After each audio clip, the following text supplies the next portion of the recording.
First time इस तरह तुहाडी ऑनर च हाजिर होए ने, क्योंकि मेरा रब गवाह है, कहता होर कोई तके ना तके, रब जरूर तकदा है। ठीक है, मैं कभी इन्होंने नहीं सिखाया। इन्हों का एक रूम है, वो ना तूफान चुके है पता नहीं की कर। और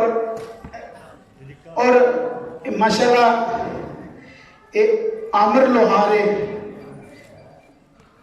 ठेकेदारी लगता मैं। ये मेरा अली लोहार है, जिन्हों कभी तुम यूट्यूब पर देखा, कट्टिया कड़ा मैं तेरा घूम साड़ी तो 3.5 साल का सरकार है।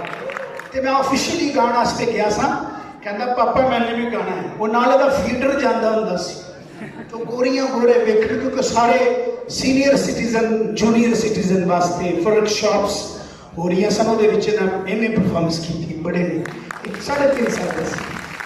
तो तुहाडे प्यार वास्ते आए कपड़े इन्होंने जिद नाल बन जाते हैं कि मेरे भी बनाओ, अगर पापा वास्ते बनते तो साडे वास्ते बनने चाहिए। सो पेश करते तुहाडे सामने।